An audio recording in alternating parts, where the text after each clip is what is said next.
All right, guys, next up is midpoint formula. So when we are trying to find a midpoint, we are always going to have two ordered pairs, and that is what our line segment is going to consist of. So our two ordered pairs are going to be represented as x1, y1, and x2, y2.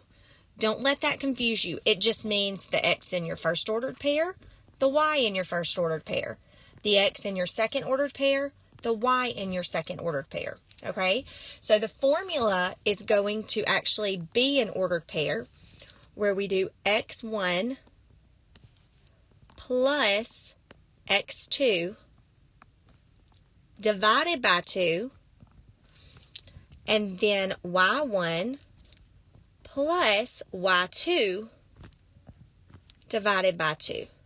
So that is your midpoint formula.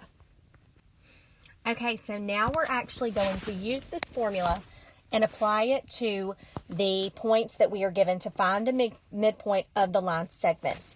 So the very first thing that I want you to do every single time is labeling your points. Label your ordered pairs.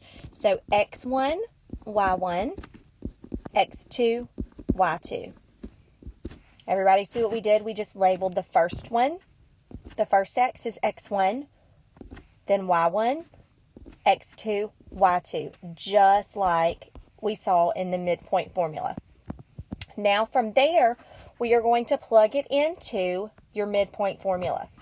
So x1 is 3.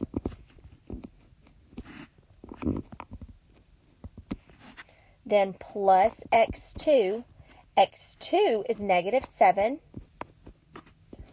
over 2. Does everybody see what we did? We're just following this midpoint formula. We said x1 is 3. Then next in the formula is x2. So x2 is negative 7. It's kind of hard to see that negative. And then we're going to do the same thing for the y's. Okay? So our y1 is negative 5 plus our y2 is negative 1. And that is all over 2 as well. From there, we are just going to simplify that problem. Okay, so you just use integer rules to simplify it. So 3 plus negative 7 is negative 4. And I'm just going to work down. I'll erase this to do the rest. So 3 plus negative 7 is negative 4 over 2. Then we have negative 5 plus negative 1 is negative 6 over 2. And we just divide. So negative 4 divided by 2 is negative 2. And negative 6 divided by 2 is negative 3. So your midpoint of the line segment formed by these 2 points is point negative 2, negative 3. Okay, so now let's look at number 8. Okay, we found the answer for number 7, and I erased it so we'd have room for number 8, but it's negative 2, negative 3.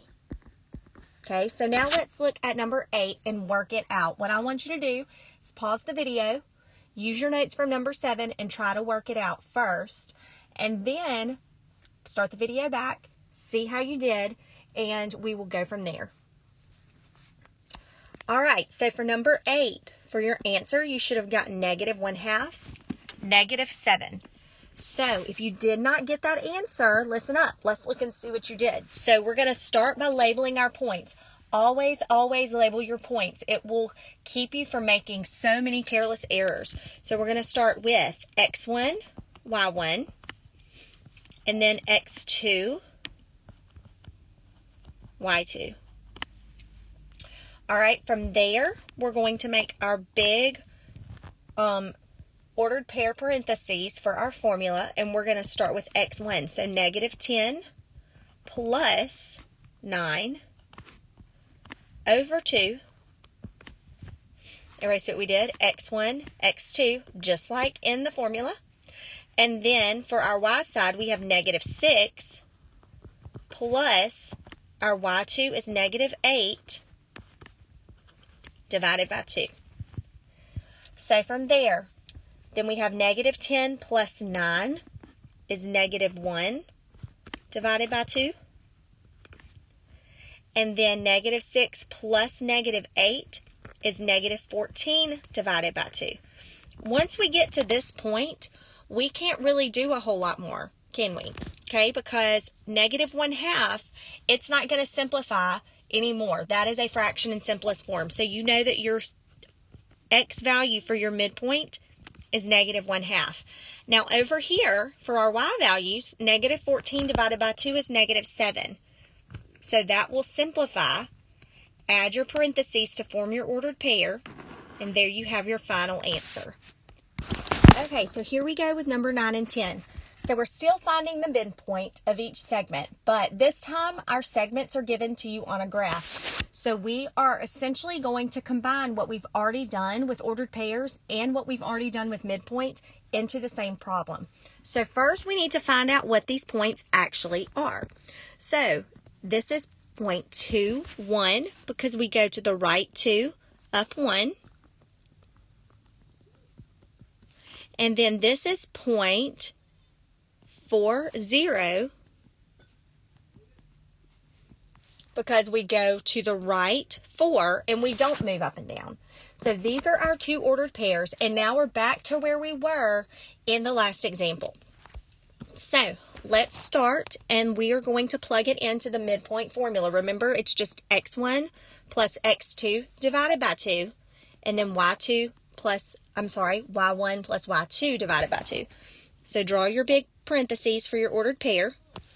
And so we have 2 plus 4.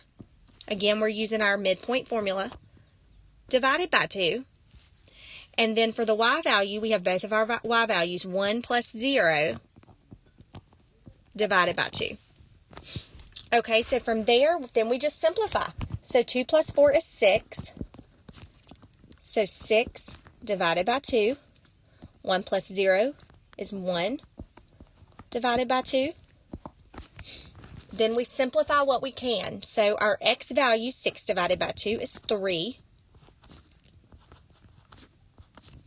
And then our y value, 1/2, will not simplify.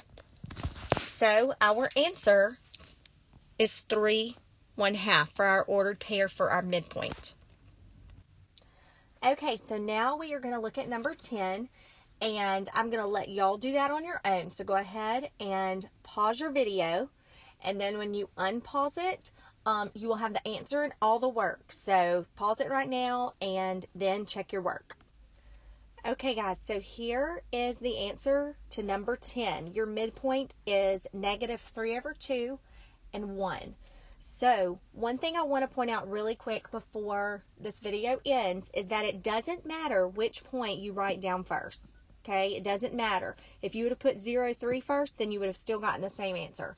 I always do left to right when I'm writing down ordered pairs for points, just because of something that we're going to talk about in the next video. So good job. Go back and watch it again if you need to, and email me with any specific questions.